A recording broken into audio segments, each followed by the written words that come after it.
Hi friends, అందరికీ నమస్కారం friends. ఈ వీడియోలో ఇప్పుడిప్పుడే లేటెస్ట్ వెదర్ రిపోర్ట్ అయితే వచ్చిందండి. ఇలాంటి వీడియోలు మీరు మిస్ కాకుండా చూడాలనుకుంటే కింద బెల్ సింబల్ని క్లిక్ చేయండి. ప్రతి చిన్న అప్డేట్ కూడా మీరు ఫస్ట్ చూడగలుగుతారు. లేట్ చేయకుండా టాపిక్ని స్టార్ట్ చేద్దాం.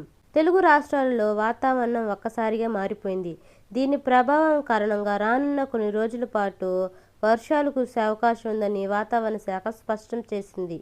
బంగాళాఖాతం వద్ద ఏర్పడిన ఉపరితల ఆవర్తనం కారణంగా ఈ నెల 28వ తేదీ వరకు వర్షాల జోరు కొనసాగనుంది. వాతావరణ అధికారులు వెల్లడించారు. ఏపీ, తెలంగాణలోని పలు జిల్లాల్లో వర్షాలు కురుస్తాయని స్పష్టం చేసింది. పశ్చిమ మధ్య బంగాళాఖాతం, దానికి ఆనుకుని ఉన్న వాయవ్య బంగాళాఖాతం, ఉత్తర ఆంధ్రప్రదేశ్, దక్షిణ ఒరిస్సా తీర ప్రాంతాలపై సగటు సముద్ర మట్టానికి 5.8 కిలోమీటర్ల ఎత్తులో ఒక ఉపరితల ఆవర్తనం ఏర్పడింది. దీని ప్రభావంతో ఏపీలోని పలు జిల్లాల్లో వర్షాలు పడే అవకాశం ఉందని వాతావరణ శాఖ అధికారులు వెల్లడించారు. ఉత్తర, దక్షిణ కోస్తాతో పాటు రాయలసీమ ప్రాంతాల్లో వానలు కురుస్తున్నాయి. దీని ప్రభావంతో రాబో 3 రోజుల్లో పాటు రాష్ట్రంలో వానలు పడతాయని అమరావతి వాతావరణ శాఖ స్పష్టం చేసింది.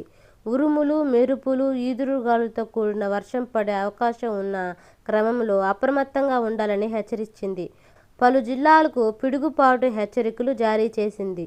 అదేవిధంగా ఇప్పటికే తెలంగాణలో పలు ప్రాంతాల్లో వర్షాలు కురుస్తున్నాయి. పలు జిల్లాల్లో అక్కడక్కడ వానలు పడుతున్నాయి. అయితే గత ఏడాది కంటే ఈసారి లోటు వర్షపాతం నమోదవుతుంది. గత ఏడాది కంటే సాధారణ వర్షపాతం 20% కంటే ఎక్కువ తగ్గింది. కాగా ఆవర్తనం కారణంగా వర్షాలు కురిసే అవకాశం ఉండటంతో వాతావరణ కేంద్రం పలు జిల్లాలకు యెల్లో అలర్ట్ జారీ చేసింది. ముఖ్యంగా ఆదిలాబాద్, ఆసిఫాబాద్, మంచిర్యాల, నిర్మల్, నిజామాబాద్, జగిత్యాల, కరీంనగర్, సిరిసిల్ల, భూపాలపల్లి, ములుగు, భద్రాద్రి, కొత్తగూడెం, ఖమ్మం, సంగారెడ్డి, మెదక్, కామారెడ్డి, వికారాబాద్ జిల్లాల్లో భారీ వర్షాలు పడే అవకాశం ఉంది.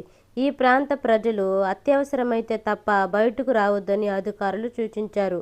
ఓకే ఫ్రెండ్స్, ఇలాంటి వీడియోలు మీరు మిస్ కాకుండా చూడాలనుకుంటే మన ఛానల్ సబ్స్క్రైబ్ చేసుకోండి. మీ ఫ్రెండ్స్ అండ్ ఫ్యామిలీకి షేర్ చేయండి. Thank you.